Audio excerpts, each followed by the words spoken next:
From the moment you were born, every single message you got, everything that was said to you, everything you heard, everything you saw, everything you did, everything you thought about, every message you got was typed into your personal computer keyboard. That would be our five senses.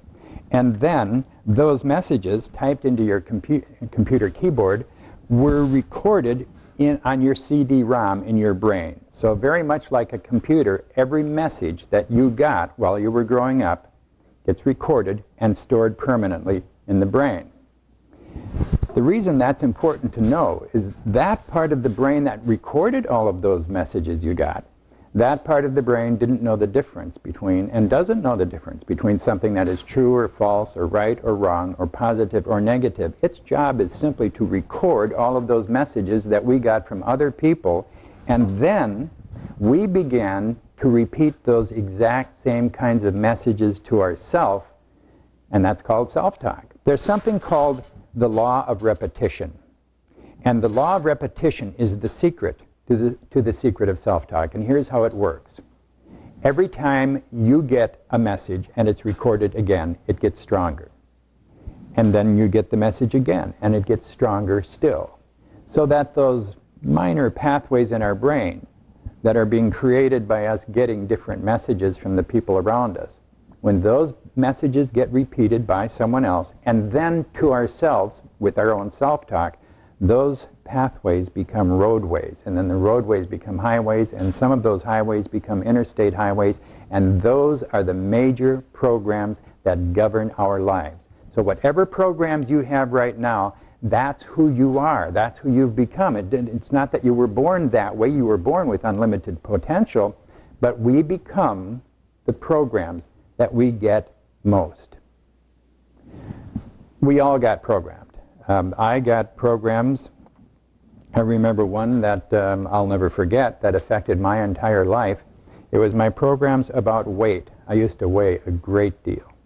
And I tried every possible diet, and I said all of the wrong things to myself. And I thought this weight problem would never go away. I would try another diet. I actually got really good at dieting. But then the weight would always come back, and of course it would always bring its friends, and so I would fail at another diet. Well, at that time I was studying this thing called self-talk, and how Eastern European athletes who were competing in the Olympics had full-time self-talk trainers who were literally giving them new messages about themselves and how they can win, and what a winning, capable person they were. And I thought, if Olympic athletes can have full-time self-talk trainers to literally help them win gold medals, then what about the Olympics of weight loss, which was my problem? So I spent months writing brand new self-talk, and then had it recorded professionally in a recording studio. And I will never forget the day that I first got those new programs home, those self-talk cassettes. They were on cassettes in those days. And the first day I listened to them, I decided to play self-talk in the background. The sessions are only about 10 to 12 minutes in length. But I decided to play them while I was shaving each morning, and so that's what I did. Every morning I would shave and play the self-talk. Shave, play the self-talk. The next morning, shave and play the self-talk. And what happened was, during the next 10.5 weeks, I lost 38 pounds shaving and playing self-talk in the background. And this time, I wasn't on a diet. What was especially interesting to me was that during the same 10.5 weeks that I had been shaving every morning and losing the 38 pounds, during the same 10.5 weeks, my wife, who was putting on her makeup at the other end of the same mirror each morning, lost 25 pounds eavesdropping on my self-talk. That was a number of years ago. As a matter of fact, that was over 20 years ago. I've never been on a diet since. I never will be. And it was self-talk. I changed the problem. I changed the programs that had caused the problem in the first place.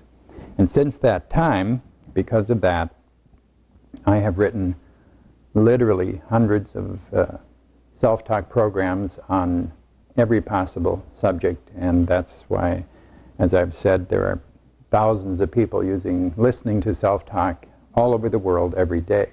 My favorite of all of the programs I've written is certainly the Lifetime Library, and that's because it's a library of self-talk. It has self-talk for every possible circumstance in life. And then, of course, there is self-talk for weight loss, which is, I know what happened to me and how well it worked for me. I've seen that happen now for a lot of many other people since that time. There are also outstanding self-talk programs for people in business, people who want to reach goals. And there are great self-talk programs for kids. I happen to personally believe that there is no home that should be without self-talk, the right kind of self-talk for children. The reason so many people are listening to self-talk is because the law of repetition works. By changing their programs, they're changing their self-talk. By changing their self-talk, they're changing their futures. And by changing their futures, they're changing their lives.